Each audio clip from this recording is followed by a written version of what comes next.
जिंदगी में कुछ लोग को बिना प्लान के मिलते हैं और फिर सब कुछ बदल देते हैं। पर उस दिन मुझे नहीं पता था कि एक साधारण सा क्लासरूम का रास्ता पूछना मेरी कहानी की शुरुआत बनने वाला है। एक लड़का था जो पहली बार अपना घर छोड़कर हॉस्टल में रहने आया था। कॉलेज और हॉस्टल एक ही कैंपस में थे, लेकिन फिर भी सब कुछ अजनबी सा लग रहा था। पहले दिन जब घर वाले उसे छोड़कर चले गए, तब उसे पहली बार समझ आया कि घर की याद क्या होती है। जिंदगी में पहली बार वो अपने कंफर्ट जोन से बाहर निकला था। अगली सुबह जब वो उठा, तो हॉस्टल का नया माहौल, नए लोग, सब कुछ देखकर वो थोड़ा नर्वस था। लेकिन दिल के किसी कोने में एक छोटी सी खुशी भी थी। कॉलेज लाइफ, नए दोस्त, नए एक्सपीरियंस, शायद यहीं से एक नई जिंदगी शुरू होने वाली थी। वो तैयार होकर अपने पहले लेक्चर के लिए निकला। क्लासरूम ढूंढते ढूंढते वो एक सीढ़ियों के पास पहुंचा। तभी उसकी नजर उस पर पड़ी। एक लड़की जो शायद उसकी तरह ही अपना क्लासरूम ढूंढ रही थी।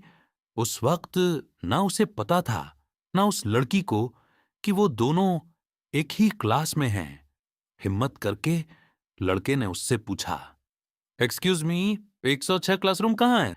लड़की ने उसकी तरफ देखा और धीरे से बोली, उधर, लेफ्ट साइड, मेरा भी वही क्लास है। बस इतनी सी बात थी, लेकिन शायद कहानी यहीं से शुरू हो चुकी थी। दोनों क्लास में गए, लेकिन दोनों अलग अलग बैठ गए। सब कुछ नया था। नई क्लास, नए लोग, नए टीचर्स। लड़के के मन में बस एक ही बात चल रही थी, मुझे यहां कुछ नया सीखना है, अच्छी नॉलेज लेनी है और नए दोस्त भी बनाने हैं। कॉलेज लाइफ को एंजॉय करना है। लेकिन वो थोड़ा इंट्रोवर्ट था, इसलिए उसने उस लड़की से बात करने की कोशिश नहीं की। क्लास चल रही थी, टीचर पढ़ा रहे थे। 2 घंटे की लंबी क्लास में धीरे धीरे सारे बच्चे बोर होने लगे। कुछ बच्चों ने व्हाट्सएप ग्रुप पर बात करना शुरू किया, क्लास बंक करें क्या? तभी एक मैसेज आता है, काश डोरेमोन का बांस वाला हेलीकॉप्टर होता तो यहां से उड़कर बंक कर लेते। ये मैसेज उसी लड़की का था। उसे पढ़कर लड़का हल्का सा मुस्कुराया और पहली बार उसने भी उस चैट में रिप्लाई किया। शायद यहीं से उनकी असली बातचीत शुरू हुई। एक छोटा सा मैसेज, एक छोटी सी बात, लेकिन कभी कभी ऐसी छोटी चीजें जिंदगी के सबसे बड़े रिश्ते बना देती हैं।